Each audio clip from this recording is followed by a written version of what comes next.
Karnataka journalist union ವತಿಯಿಂದ ಮಂಗಳೂರಿನ ಹಂಪನಕಟ್ಟೆಯ ವಿಶ್ವವಿದ್ಯಾನಿಲಯ ಕಾಲೇಜಿನ ರವೀಂದ್ರ ಕಲಾಕ್ಷೇತ್ರದಲ್ಲಿ ಮಾಧ್ಯಮ ಕಾರ್ಯಾಗಾರ ವಿಭಿನ್ನವಾಗಿ ಮೂಡಿಬಂತು. ಇನ್ನು ಪತ್ರಿಕೋದ್ಯಮದ ಭ್ರಮೆಗಳ ಮತ್ತು ಉದ್ಯೋಗಾವಕಾಶಗಳ ವಿಚಾರದ ಬಗ್ಗೆ ವಿಚಾರ ಮಂಡನೆ ನಡೆಯಿತು. ಈ ಬಗ್ಗೆ ಒಂದು ವರದಿ ಇಲ್ಲಿದೆ. ಕರ್ನಾಟಕ ಜರ್ನಲಿಸ್ಟ್ ಯೂನಿಯನ್ ದಕ್ಷಿಣ ಕನ್ನಡ ಜಿಲ್ಲಾ ಘಟಕ ಅಸ್ತಿತ್ವಕ್ಕೆ ಬಂದ ಹಿನ್ನೆಲೆಯಲ್ಲಿ ಮಾಧ್ಯಮ ಕಾರ್ಯಾಗಾರವನ್ನು ಆಯೋಜಿಸಲಾಗಿತ್ತು. ಮಂಗಳೂರಿನ ಹಂಪನಕಟ್ಟೆಯ ವಿಶ್ವವಿದ್ಯಾನಿಲಯ ಕಾಲೇಜಿನ ರವೀಂದ್ರ ಕಲಾಕ್ಷೇತ್ರದಲ್ಲಿ ಹಮ್ಮಿಕೊಂಡ ಮಾಧ್ಯಮ ಕಾರ್ಯಾಗಾರ ವಿಶಿಷ್ಟ ರೀತಿಯಲ್ಲಿಯೇ ಮೂಡಿಬಂತು. ಉಭಯ ಜಿಲ್ಲೆಯ 18 ಕಾಲೇಜುಗಳ ಪತ್ರಿಕೋದ್ಯಮ ವಿದ್ಯಾರ್ಥಿಗಳು, ಶಿಕ್ಷಕರು ಹಾಗೂ ಸಾರ್ವಜನಿಕರು ಒಂದು ದಿನದ ಕಾರ್ಯಾಗಾರದಲ್ಲಿ ಪಾಲ್ಗೊಂಡಿದ್ರು. ಅಪರಾಹ್ನ ಭ್ರಮೆಗಳ ಮತ್ತು ಉದ್ಯೋಗಾವಕಾಶಗಳ ವಿಚಾರದ ಬಗ್ಗೆ ವಿಚಾರ ಮಂಡನೆ ನಡೆಯಿತು. ಕರ್ನಾಟಕ ಮಾಧ್ಯಮ ಅಕಾಡೆಮಿಯ ಸದಸ್ಯರಾದ ಹಾಗೂ ಹಿರಿಯ ಪತ್ರಕರ್ತರಾದ ಗಂಗಾಧರ್ ಹಿರೇಗುತ್ತಿ ಅವರು ಅಭಿವೃದ್ಧಿ ಪತ್ರಿಕೋದ್ಯಮ ಎದುರಿಸುತ್ತಿರುವ ಸವಾಲುಗಳ ಕುರಿತು ವಿಚಾರ ಮಂಡಿಸಿದ್ರು. ಪತ್ರಕರ್ತರು ಯಾವುದೇ ಆಮಿಷಕ್ಕೆ ಒಳಗಾಗದೆ ವರದಿಯನ್ನ ಪ್ರಕಟಿಸಬೇಕು. ಈ ಕಾಲಘಟ್ಟದಲ್ಲಿ ಪತ್ರಿಕೆಗಳು ಒಂದು ಪಕ್ಷದ ಪರವಾಗಿ ಕಾರ್ಯನಿರ್ವಹಿಸುತ್ತಿದೆ ಎಂದು ಬೇಸರ ವ್ಯಕ್ತಪಡಿಸಿದ್ರು.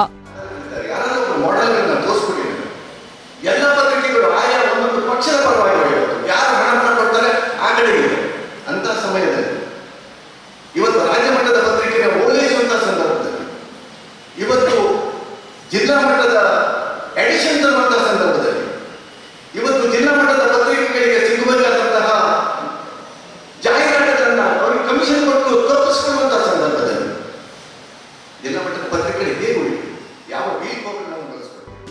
ಇನ್ನು ಮಾಧ್ಯಮ ರಂಗ ಆಕರ್ಷಣೆ, ಭ್ರಮೆ ಮತ್ತು ಉದ್ಯೋಗಾವಕಾಶದ ಕುರಿತು ಆಳ್ವಾಸ್ ಕಾಲೇಜು ವಿಭಾಗದ ಮುಖ್ಯಸ್ಥರಾದ ಮೌಲ್ಯ ಜೀವನ್ ರಾಮ್ ವಿಚಾರ ಮಂಡಿಸಿದ್ರು. ಮಹಿಳೆಯರು ಕೂಡ ಛಾಯಾಗ್ರಹಣದಲ್ಲಿ ತೊಡಗಿಸಿಕೊಳ್ಳಬೇಕು. ಮಾತ್ರವಲ್ಲದೆ ಉತ್ತಮ ಬರವಣಿಗೆಯಲ್ಲಿ ತಮ್ಮನ್ನ ತೊಡಗಿಸಿಕೊಳ್ಳುವ ಮೂಲಕ ಉತ್ತಮ ಪತ್ರಕರ್ತರಾಗಬಹುದು. ಇಂತಹ ಅವಕಾಶಗಳು ಪತ್ರಿಕೋದ್ಯಮದಲ್ಲಿರುವುದರಿಂದ ವಿದ್ಯಾರ್ಥಿಗಳು ಇದನ್ನು ಸದುಪಯೋಗ ಪಡಿಸಿಕೊಳ್ಳಬೇಕು ಎಂದು ಕರೆ ನೀಡಿದ್ರು.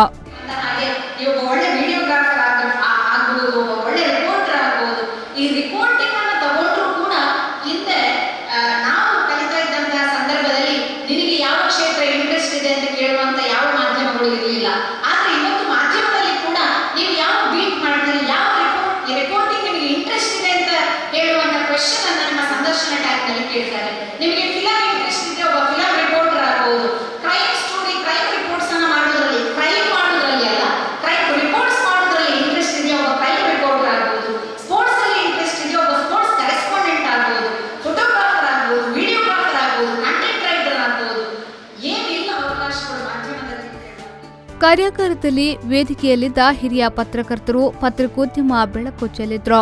ಮಾತ್ರವಲ್ಲದೆ ವಿದ್ಯಾರ್ಥಿಗಳ ಜೊತೆಯಲ್ಲಿ ಸಂವಾದ ಕಾರ್ಯಕ್ರಮ ನಡೆಸಲಾಯಿತು.